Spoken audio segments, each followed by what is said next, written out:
ഈ വീഡിയോ ഒന്ന് കാണുക കേട്ടോ. ഒരു നല്ലൊരു മെസ്സേജാണ്, എന്നാൽ നന്നായിട്ടുണ്ട്. നല്ലൊരു കണ്ടന്റ് വീഡിയോ. നീ ദുബായിന്ന് എന്റെ കയ്യിൽ നിന്ന് ക്യാഷും വാങ്ങിയിട്ട് നാട്ടിലേക്ക് മുങ്ങിയാൽ നിന്നെ പിടിക്കൂല കോപ്പേ. പ്രശ്നം ഉണ്ടാക്കില്ലടാ. എനിക്ക് ദുബായിക്ക് വരാൻ പൂതിയിലായിട്ടല്ല, ടിക്കറ്റ് എടുക്കാൻ പോലും എൻ്റെ ഇത് പൈസ ഇല്ല. അതുകൊണ്ടാണ് ഞാൻ വരാത്തത്. എടാ നീ എൻ്റെ അടുത്ത് 2 മാസം പറഞ്ഞിട്ടല്ലടാ ക്യാഷ് വാങ്ങി, 8 മാസം കഴിഞ്ഞല്ലോ. നീ എൻ്റെ ഒരു നല്ല ഫ്രണ്ട് ആവുകൊണ്ടാണ് നിൻ്റെ നിന്ന് പൈസ കടം വാങ്ങിയത്. നാട്ടിലെ ടൈം നിനക്ക് തിരിച്ചു തരാൻ കഴിഞ്ഞിട്ടില്ല, കുറച്ച് ടൈറ്റായി. പക്ഷെ അതിന് നീ ഇങ്ങനെ വീട്ടിലൊന്നും പ്രശ്നം ഉണ്ടാക്കേണ്ട ആവശ്യം ഉണ്ടായിരുന്നില്ലടാ. നീ കിടന്ന നായം പറയുന്നടാ ചെറ്റ്. നിന്റെ കയ്യിൽ നിന്ന് പൈസയും വാങ്ങിച്ചിട്ട്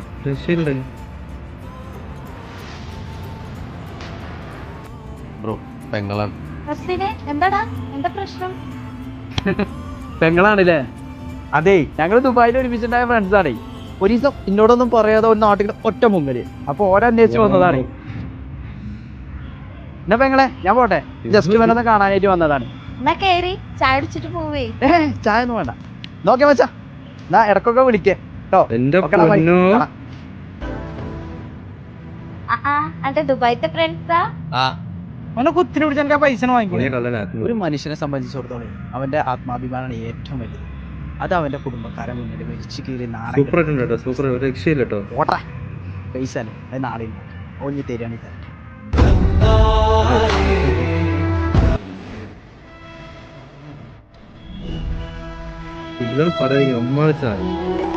രക്ഷയില്ലട്ടാ.